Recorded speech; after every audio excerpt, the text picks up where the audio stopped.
온 지도 벌써 15년이 되었네요. 긴 세월이었던 만큼 우여곡절이 많았지만 최근 그 가족을 잃은 사연이 파란만장해 평소 즐겨 듣던 이곳에 이렇게 사연을 보내봅니다. 24살에 전 어중간한 대학을 졸업한 후 도통 취업이 되지 않아 마음고생 중이었어요. 당시 엄마의 동생이었던 외삼촌은 작은 공장을 운영하고 계셨는데 엄마에게 제 이야기를 들으시곤 저를 자신의 공장으로 보내라고 말씀을 해주셨죠. 그렇게 저는 외삼촌 공장의 생산직으로 취직을 하게 되었습니다. 얼마나 감사하던지요. 저는 그런 외삼촌에게 누가 되지 않기 위해 누구보다 성실히 일을 했습니다. 물론 함께 일하는 회사분들에게 제가 외삼촌의 조카라는 말은 일절하지 않았고요. 그렇게 일만 하며 살아가다 저는 직장인 독서 모임에 나가게 되었어요. 너무 일, 집 하다 보니 사는 게 무료했거든요. 그리고 그곳에서 바로 제 남편을 만나게 되었죠. 중소기업 회사원이었던 남편은 참 말수가 적고 심심한 사람이었어요. 마치 저처럼요. 그렇게 닮은 우리는 처음부터 그렇게 정해져 있던 것처럼 만남을 가지고 자연스럽게 결혼을 하게 되었죠. 시댁 식구들은 모두 좋은 분들이었습니다. 남편 아래로 시누이와 시동생이 있었지만 시부모님을 포함해 시댁 식구들은 모두 남편처럼 말이 없고 무뚝뚝한 편이었죠. 그래서 시댁 식구들끼리 모일 때면 항상 거실에선 말소리 대신 TV 소리와 과일 씹는 소리만 가득했어요. 그런 시댁의 분위기가 바뀐 건 제가 결혼한 지 2년 후 시동생이 결혼해 동서가 생긴 후부터였습니다. 동서는 저처럼 공장 생산직으로 일을 하던 사람이었죠. 하지만 저와는 다르게 동서는 굉장히 쾌활하고 보기만 해도 기분이 좋아지는 그런 사람이었어요. 결혼 후 첫 명절날 서로 굉장히 어색할 줄 알았던 동서가 전을 붙이다가 글쎄 제게 뭐라고 했는지 아세요? 안녕하세요, 형님. 어머, 형님 피부가 어쩜 이렇게 하얗고 고우세요? 저 사실 상견례 자리에서 형님 처음 뵀을 때부터 말씀드리고 싶었는데 아부처럼 들으실까 봐 말씀 못 드렸거든요. 형님, 마치 연예인 같으세요. 뭐? 연예인? 아유, 동서, 누가 들으면 욕해. 어머, 왜 욕을 해요? 그런 건 다 질투예요, 형님. 질투요. 아, 시집 오자마자 이렇게 예쁜 형님의 세상 좋으신 시부모님의 전 정말 결혼을 잘한 것 같아요. 이것 보세요. 저 동태전 태어나서 처음 붙여봤는데 너무 예쁘게 붙여지지 않았어요? 이것도 다 어머님하고 형님이 잘 가르쳐 주신 덕분이라고요. 저는 태어나서 한 번도 예쁘다, 연예인 같다는 소리를 들어본 적 없는 그저 피부만 좀 좋고 하얄 뿐인 평범한 사람이었는데 동서는 사람의 장점만 콕 집어 진심으로 칭찬을 해줄 줄 아는 좋은 사람이었어요. 처음에는 너무 강렬한 칭찬 폭격에 조금 부담스럽고 당황스럽기도 했지만 계속 듣다 보니 동서는 원래 부정적인 말이라고는 일절하지 않는 긍정적이고 유쾌한 사람이더군요. 그렇게 첫 명절날 조용했던 우리 시댁엔 웃음소리가 가득해졌습니다. 심지어는 녹내장 수술이 잘못되어 시력을 거의 잃으신 후 말씀도 웃음도 잃으셨던 시아버지께서도 동서의 잔망에 소리내어 웃으시더군요. 그 뒤 우리 시댁 모임의 분위기는 완전히 달라졌습니다. 동서는 말 그대로 아주 복덩이였어요. 복을 몰고 왔다는 게 아니라 보면 복이든 행복이든 잔뜩 몰고 올 것 같은 기분 좋은 존재 말입니다. 시댁엔 할 일 없이 흘러나오던 TV 소리 대신 동서의 수다와 가족들의 웃음소리로 가득해졌습니다. 어머님, 이번에 저 회사에서 상여금 받았거든요. 그래서 제가 여자들 우정태 맞춰왔어요. 우정템? 그게 뭐냐? 아이, 우정을 기념하려고 맞추는 물건 있잖아요. 우정 아이템. 이거 제가 직접 고른 팔찌예요. 이건 어머님 거, 이건 형님 거, 이건 아가씨 거, 전 이미 끼고 왔죠. 어때요? 예쁘죠?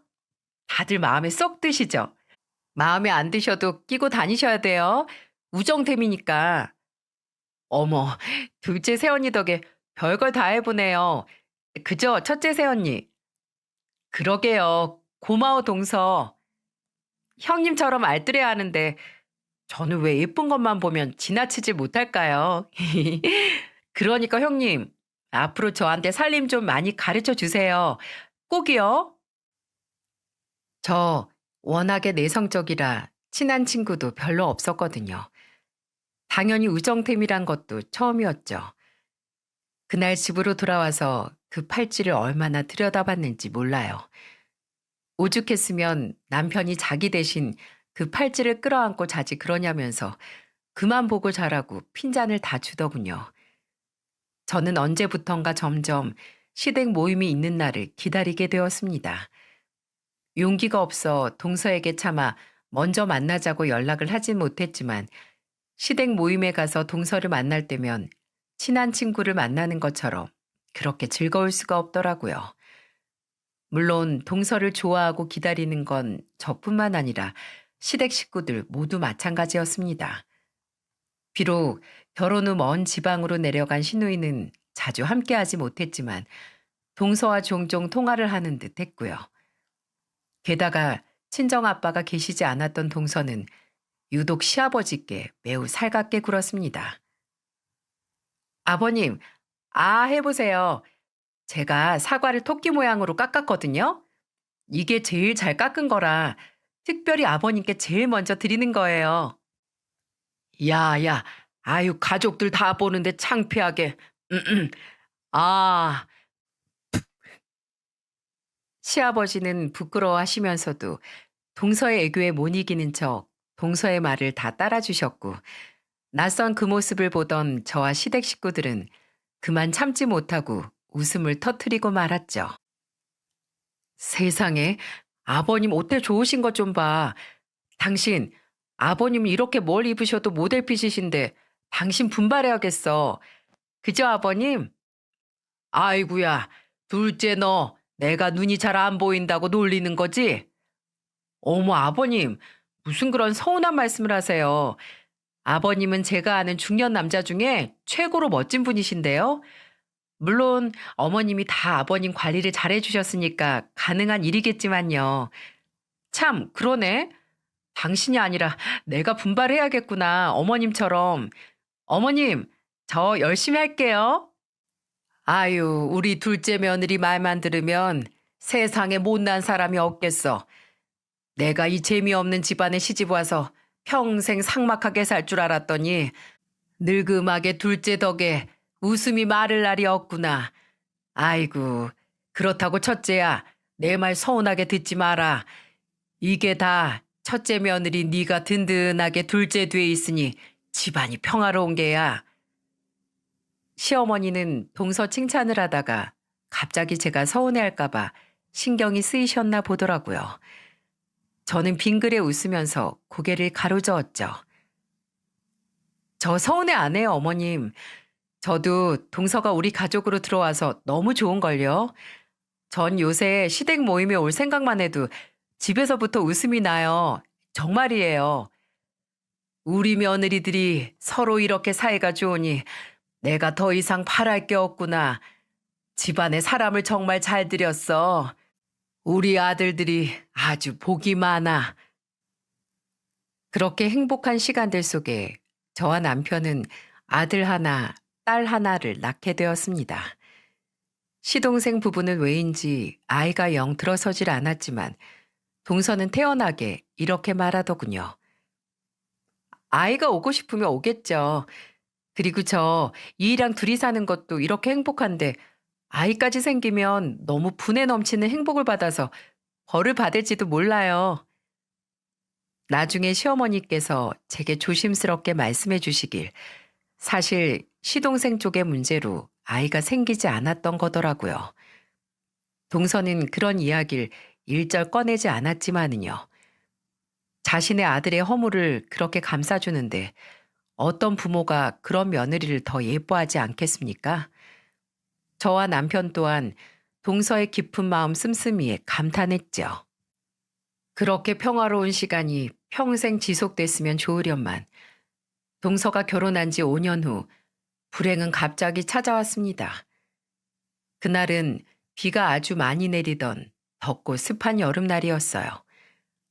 아이들은 모두 잠이 들었고 남편과 저는 부엌에서 맥주를 한 캔씩 마시고 있었죠. TV도 틀지 않아 조용했던 거실에 음산한 진동 소리가 우웅하며 울려 퍼지더군요.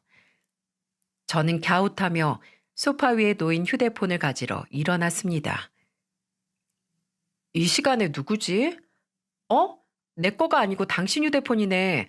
여보, 여기 전화 좀 받아봐. 서방님인데?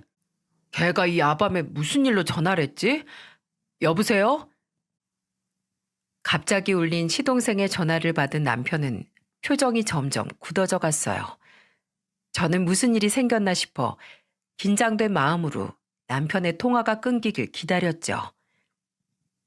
알았다. 지금 바로 갈게.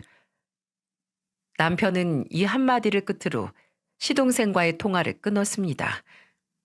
그리고 제겐 아이들과 함께 나갈 채비를 하라고 하더군요.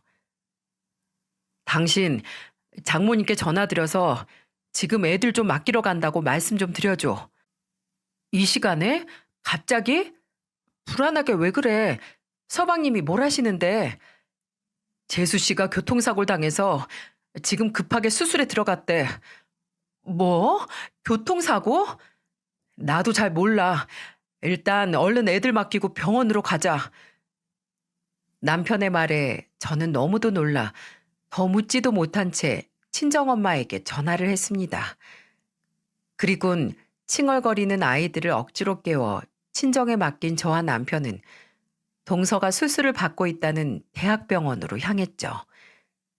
수술실 앞에 도착하니 이미 시부모님과 시동생이 수술실 앞 의자에 초조하게 앉아 있더군요. 저와 남편은 다급하게 달려갔습니다. 서방님, 이게 도대체 다 무슨 일이에요? 갑자기 동서가 사고라뇨. 많이 다친 거예요? 생명에 지장이 있는 건 아니죠? 형수님. 제발 아니겠지. 목숨엔 지장이 없겠지 하고 얼마나 간절히 바랐는지 모릅니다. 하지만 제 말이 끝나기가 무섭게 눈물을 터뜨리는 시동생을 보니 심장이 쿵 하고 떨어지더군요. 그 사람이 야근하고 돌아오는 길에 횡단보도를 건넜다는데 밤길이고 비까지 와서 눈에 잘 안 띄었나 봐요. 빨간 신호를 무시하고 달려오던 차가 집사람을 치었대요.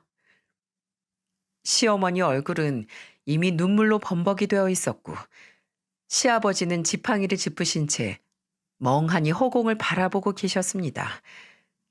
저를 발견한 시어머니는 제 팔을 잡고 엉엉 울기 시작하셨어요. 첫째야, 이걸 어쩌니? 둘째가 수술실에 들어가기 전에 봤는데 피를 너무 많이 흘렸다. 얼굴이고 몸이고 할 것 없이 피로 뒤범벅이 되어 있는데 정말 까무라치는 줄 알았어. 우리 둘째 어쩌니? 잘못되면 어떡하니? 첫째야. 어머님, 일단 진정하세요. 아직 수술 중이잖아요. 수술 잘 끝날 거예요. 네? 동서 씩씩한 사람이잖아요. 아무 일 없을 거예요. 그렇게 몇 시간을 수술실 앞에서 기다렸는지 모릅니다. 1시간이 1년, 아니 10년처럼 느껴졌어요. 수술 시간이 길어질수록 시어머니와 시동생의 흐느끼는 소리가 점점 커져갔죠. 동서는 결국 수술이 끝난 후 혼수 상태에 빠졌습니다. 언제 숨이 멈춰도 이상하지 않으니 가족들을 부르라는 의사의 말이 왜 그렇게 매정하게 느껴지던지요. 서방님과 남편 그리고 저와 시부모님은 3일 내내 아무도 병원을 떠나지 않았어요. 혹여 잠깐 집에 씻기라도 하러 간 사이에 동서에게 무슨 일이 생길까 봐서요. 저는 남편의 손을 붙잡고 미친 사람처럼 중얼거리며 기도를 했죠. 하나님, 부처님, 예수님, 아니, 그냥 아무 신이나 좀 들어주세요. 우리 동서 좀 살려주세요. 세상에 저렇게 천사 같은 사람이 어디 있나요? 먼저 하늘로 데려갈 거면 사고를 낸 그놈을 데려가시지. 왜 우리 착한 동서를 데려가려고 하세요? 우리 동서 살려주시면 제가 앞으로 교회도 나가고 절도 다닐게요. 헌금이든 시주든 듬뿍 하고 평생 감사하는 마음으로 살게요. 제발요. 계속해서 중얼거리는 저를 말리는 사람은 아무도 없었습니다. 시아버지는 눈물만 뚝뚝 떨구시며 동서의 손을 멍하니 어루만지고만 계셨고, 시어머니는 그런 시아버지 옆에서 아이고, 아이고 하고 가슴을 치며 흐느끼다 말다를 반복하셨죠. 남편은 힘들어하는 시동생 옆을 묵묵히 지키고 있었고요. 그렇게 동서가 깨어나지 않은 지 3일째 되던 날이었어요. 아이고, 형경아, 이게 무슨 일이냐? 엄마 왔다. 엄마가 왔어. 당시 뇌출혈로 쓰러진 후 몸 절반이 마비가 되어 지방의 요양병원에 계셨던 동서의 친정어머니가 간병인의 도움을 받아 병원으로 오셨더군요. 그것도 힘들게 휠체어를 타신 채로요. 동서의 어머니는 병실에 들어서자마자 한쪽이 마비된 입으로 힘겹게 동서를 부르며 눈물을 쏟아내셨습니다. 시어머니께선 그런 동서의 어머니에게 달려가 손을 잡고 엉엉 우셨죠. 아이고, 사돈, 사돈, 우리 형경이 괜찮은 거지요? 네? 시어머니께선 차마 대답을 못하시곤 그저 눈물만 하염없이 흘리셨습니다. 이후 몇 시간 뒤 뒤늦게 도착한 신운의 부부마저 침대에 누워있는 동서를 보고 눈물을 왈칵 터뜨리더군요. 그리고 신우 부부가 도착한 지 1시간쯤 지났을 때 동서는 가늘고 힘겨운 싸움을 마치고 결국 생을 마감하고 말았습니다. 동서의 숨이 끊어지던 순간 비명을 지르며 절규하던 서방님과 시어머니의 목소리가 얼마나 처절하던지요. 지금도 가끔 악몽을 꿀 때면 그 오열하는 소리가 메아리처럼 제 귀에 들리곤 합니다. 동서는 자신의 친정어머니를 기다렸던 걸까요? 아니면 모든 가족들의 얼굴을 보고 가고 싶었던 걸까요? 그 바보같이 맑고 착하던 사람이 시동생과 가족들을 두고 먼저 떠나기가 얼마나 힘들었을까요? 다들 넋을 놓고 오열을 할 때 저는 동서의 마지막 얼굴을 보며 동서에게 저 혼자만의 다짐을 했습니다. 동서, 혼자 외롭게 보내서 미안해. 내가 동서 대신 서방님 잘 돌봐드릴게. 동서 어머니도 내가 외로우시지 않게 꼭꼭 자주 찾아뵐게. 그러니까 마음 무겁게 떠나지 말고 잘 가. 훨훨 가. 이후 동서의 장례식 내내 통곡을 하던 다른 가족들과 다르게 시아버지는 눈물만 연신 흘려보내실 뿐 아무런 말씀이 없으시더군요. 그러다 동서의 발인 날 화장터에 들어가는 동서의 관을 잘 보이지도 않는 눈으로 물끄러미 지켜보던 시아버지는 그제야 곡을 하기 시작하셨습니다. 아이고, 아이고, 며느라, 우리 며느라, 얼마나 뜨거울꼬. 저 가여운 것을 어쩌나. 며느라, 왜 나를 먼저 두고 그렇게 가니? 가지 마라, 며느라. 가지 마. 큰 소리도 내지 못하시고 유리창을 매만지며 흐느끼는 시아버지의 뒷모습이 그렇게 구슬플 수가 없더군요. 동서가 죽은 후 가족 모두가 슬퍼했지만 가장 힘들어했던 사람은 시아버지셨어요. 어느 날은 시댁에 가보니 시아버지께선 동서와 함께 찍은 가족 사진을 보고 울고 계셨습니다. 잘 보이지 않는 눈으로라도 동서의 얼굴을 들여다보려 사진을 눈앞에 아주 가까이 댄 채로요. 그만큼 동서에 대한 시아버지의 애틋함은 이루 말할 수가 없었어요.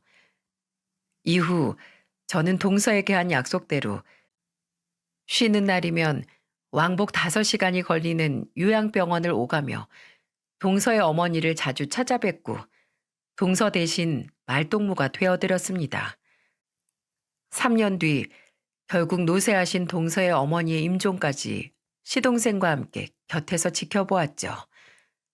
동서의 친정 어머니가 돌아가시던 날, 저는 동서 어머님의 손을 꼭 잡고 그동안 많이 힘드셨으니 이제 동서 곁으로 가서 편히 쉬시라고, 그리고 동서에게 제가 참 많이 보고 싶어 한다고 꼭 좀 전해달라고 속삭였습니다.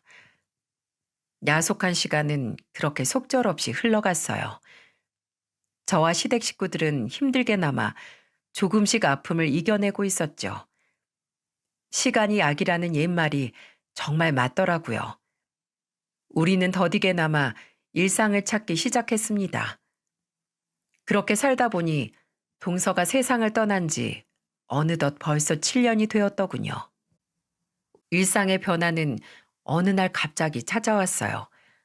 바로 시동생이 재혼을 하겠다며 시댁 모임에서 폭탄 선언을 한 거예요. 재혼이라고요, 서방님? 시댁 식구들 모두 많이 놀라긴 했지만 이내 다들 그저 고개만 끄덕일 뿐 별다른 말을 하지 않더라고요. 저 또한 마찬가지였죠. 다들 동서를 너무도 아꼈던 터라 동서의 자리를 대신할 사람이 생긴다는 게 달갑진 않았겠지만 또 한편으론 아직 젊은 시동생이 언제까지고 혼자 살 수도 없는 노릇이니 반대할 수도 없고 다들 저처럼 이렇게 복잡한 심정이었을 겁니다. 그렇게 다들 심란한 마음을 아는 채 시동생의 상견례 날이 되었어요. 함께 가자는 시어머니의 말에 저도 단정한 차림으로 따라 나섰죠. 그곳에서 처음 본 새로운 동서는 뭐랄까 예쁘긴 한데 전 동서와 다른 의미로 굉장히 강렬했습니다. 글쎄 분명 단정해야 할 상견례 자리에 어울리지 않는 짧은 치마를 입고 새빨간 립스틱까지 바르고 왔더라고요. 모르는 제가 봐도 쟤 좀 놀았겠구나 싶더라고요. 하지만 그 여자의 강렬함은 겉모습이 끝이 아니었답니다. 아, 형님 되실 분? 안녕하세요. 저를 처음 봤을 때부터 그 여자는 뭔가 못마땅한 표정이더군요. 처음엔 제 착각이겠거니 하고 넘겼지만 그게 제 착각이 아니라는 건 금방 알 수 있었습니다. 상견례가 끝난 후 화장실에서 마주친 그 여자가 저를 위아래로 훑어보며 글쎄 뭐라고 했는지 아세요? 결혼하면 제가 형님이라고 불러야 되죠? 네, 그렇죠. 잘 지내봐요, 우리. 나랑 잘 지내고 싶으시면 우리 서열 정리는 확실히 하죠? 우리 동갑이라고 들었는데 제가 형님이라고는 불러드릴게요. 근데 나이도 같은데 서로 위아래가 있긴 좀 그렇지 않아요? 그냥 반말 존댓말 반씩 섞어서 서로 말하자고요. 알았지, 형님?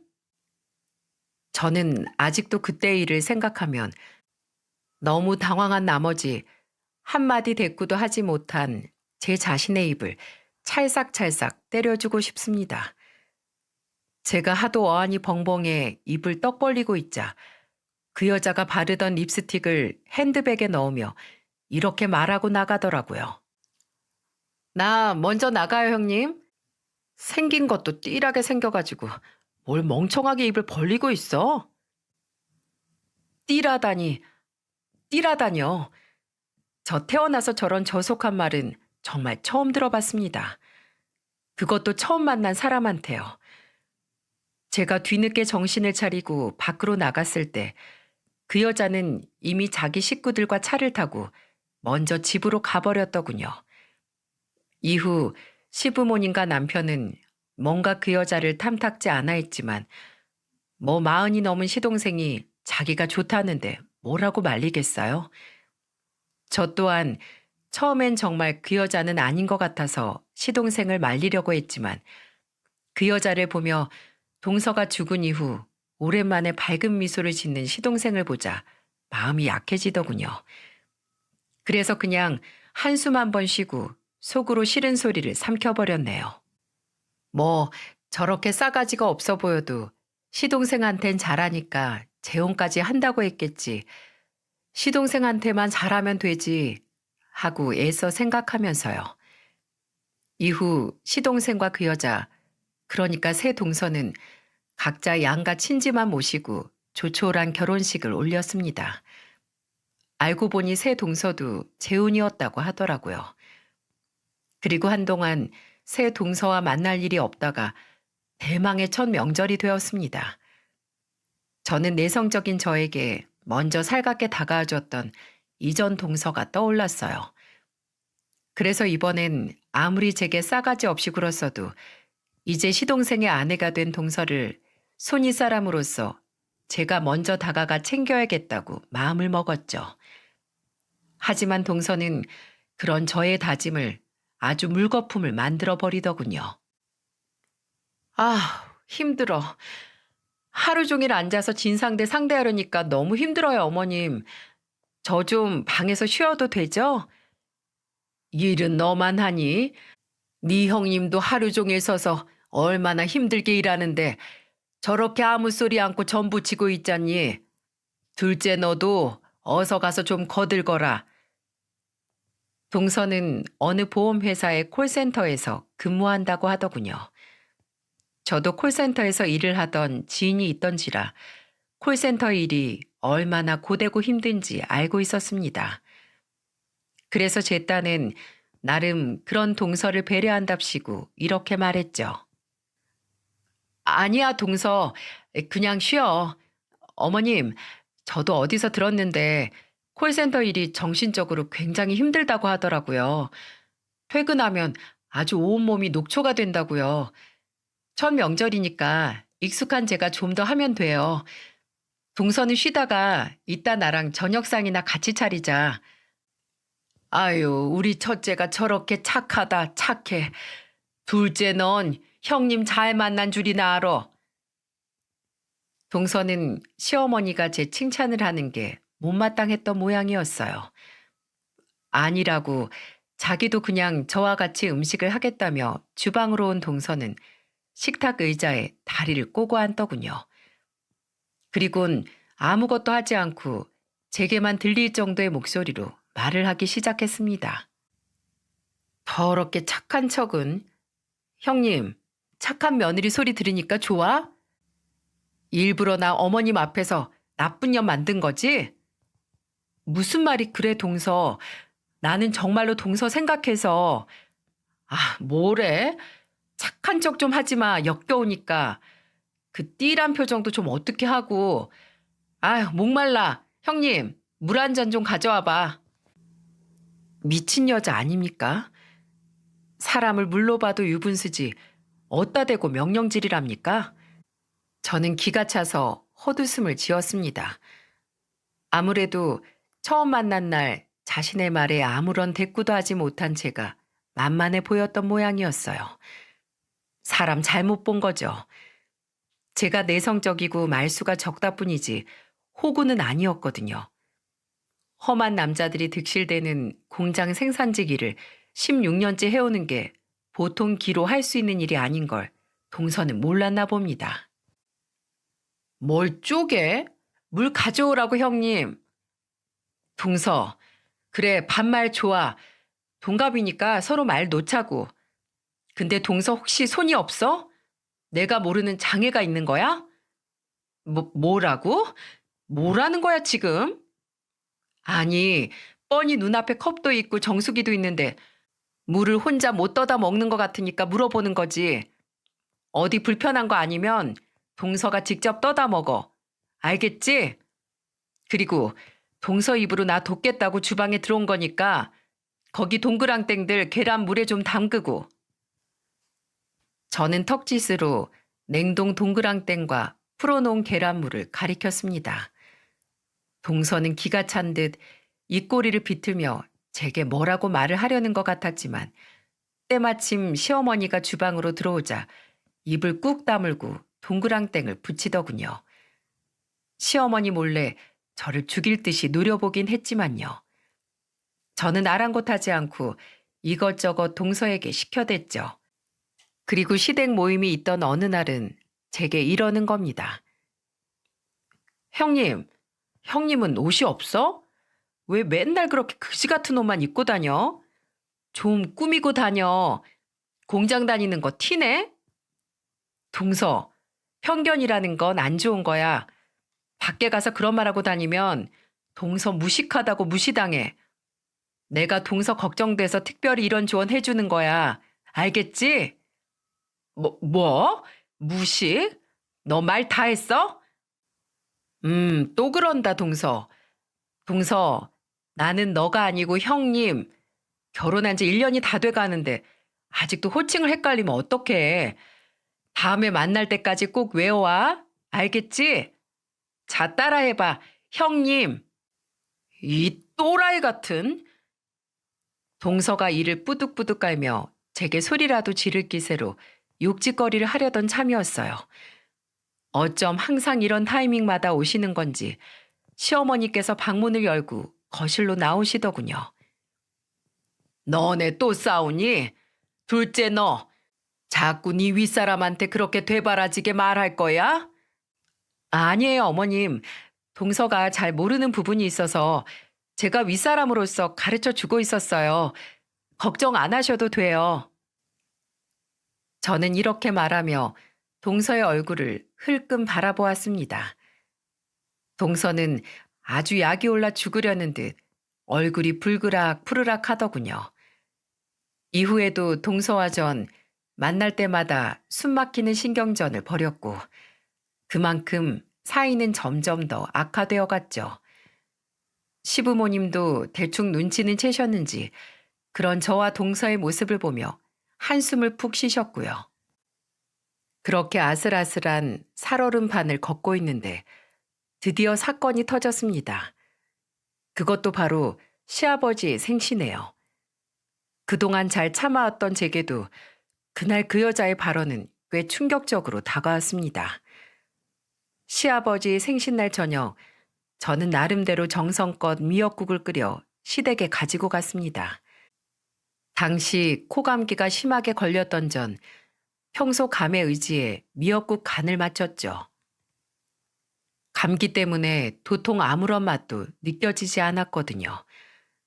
그렇게 미역국을 시댁에 가져가 한 번 더 끓이고 있는데 동서가 제 옆으로 와 숟가락을 들고 제게 아무런 말도 없이 미역국을 한 입 떠먹더군요. 그런 다음 동서는 아주 몰상식한 행동을 하더군요. 아우, 왜 이렇게 짜? 바로 인상을 확 찌푸리며 입에 머금었던 미역국을 그대로 싱크대에 퇴하고 뱉어버린 거예요. 민망해진 전 황급히 미역국을 다시 먹어보았죠. 여전히 아무런 맛도 나지 않았지만은요. 저는 급한 대로 정수물을 더 받아 미역국에 부으며 변명을 했습니다. 그렇게 짜? 평소대로 간 한 건데 내가 간을 잘못 맞췄나 보네. 간 다시 해야겠다. 하지만 동서는 그날 아주 작정을 했는지 제게 아주 모욕적인 말을 내뱉더군요. 바로 제가 제일 싫어하는 직업 비하적인 말이요. 저는 정말 태어나서 그렇게 못된 여자는 처음 봤어요. 평소에 자기가 형님이니 윗사람이니 교육이고 어쩌고 하더니 미역국 하나 제대로 못 끓이면서 형님은 무슨 형님? 형님, 공순이들은 간도 잘 못 맞추나 봐. 아유, 이러니까 무식한 공순이들이랑 놀아주면 안 돼. 뭐 잘하는 거 하나도 없이 잘난 척만 더럽게 하고. 형님, 그거 다 자격지심인 거 알지? 추하다, 추해. 아니, 도대체 공장 다니면 무식하다는 말은 어디서 주워들은 말이랍니까? 무슨 옛날 고리적 이야기도 아니고 저도 나름대로 대학까지 졸업한 사람인데요. 그리고 설사 대학을 나오지 않았다고 한들 그게 대수입니까? 요즘 세상에? 공장 다니는 사람이 잘난 척하면 자격지심 부리는 거라는 말은 제가 16년 공장 생활을 하면서 처음 들어봤습니다. 제가 하도 어이가 없어서 한마디 하려던 찰나였어요. 저와 동서 등 뒤에서 시어머니가 고함을 치시며 등장을 하시더군요. 뭐?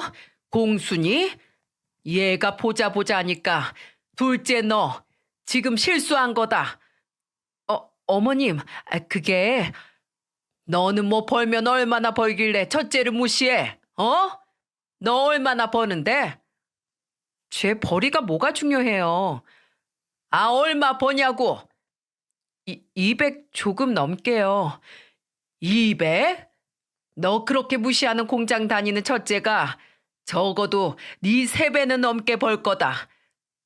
예? 3배요? 동서는 놀란 눈을 꿈뻑거리며 저를 쳐다보더군요. 저는 아무 말 없이 인상을 쓰고 동서를 쳐다보기만 했죠. 조금 전 동서의 말에 정말 오만정이 다 떨어져 아무 말도 섞고 싶지 않았거든요.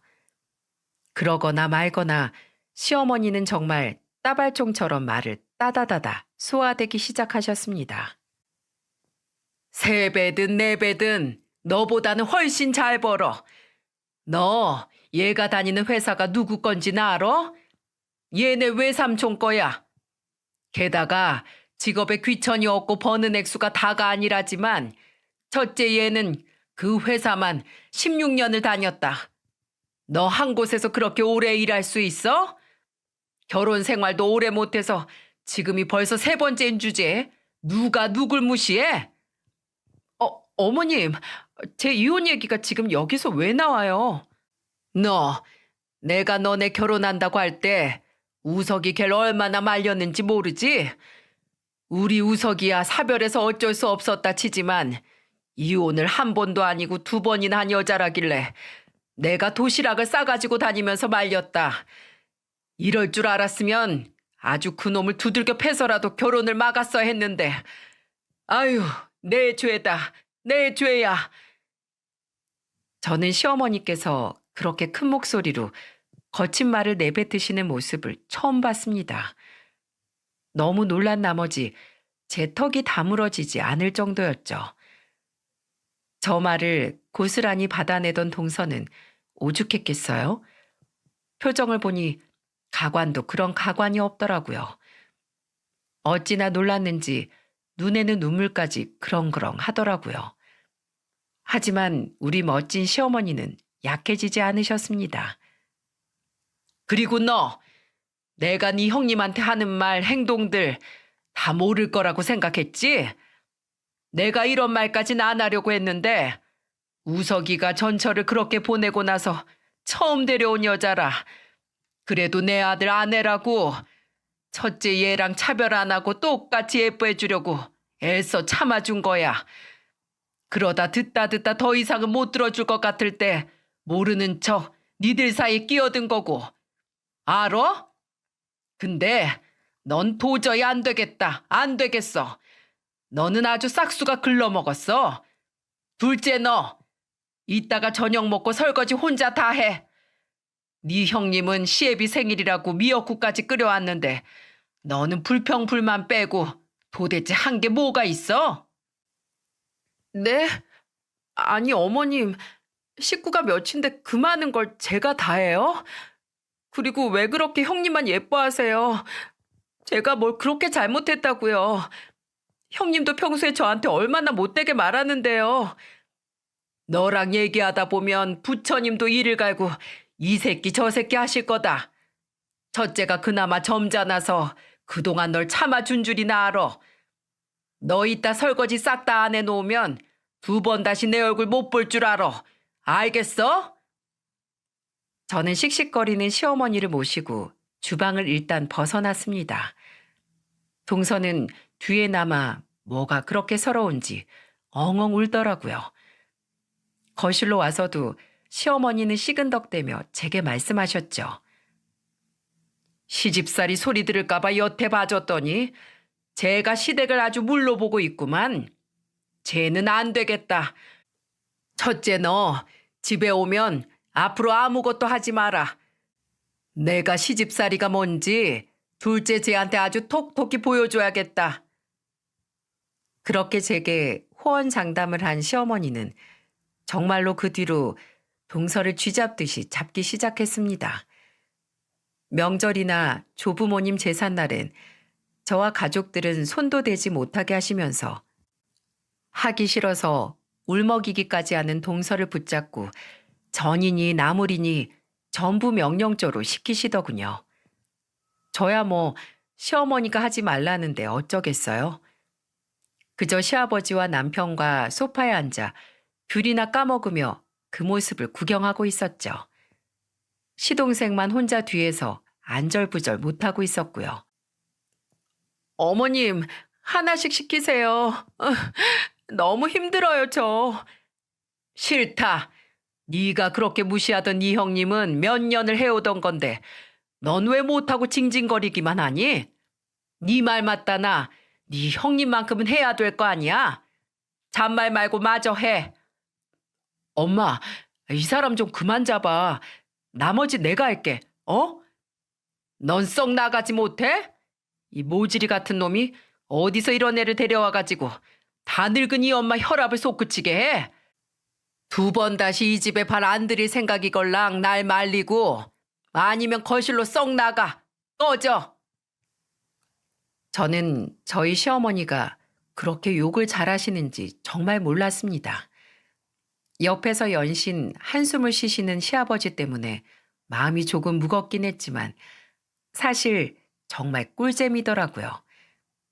저는 차마 입 밖으로 소리 내지 못하고 마음속으로나마 열심히 시어머니를 응원했죠.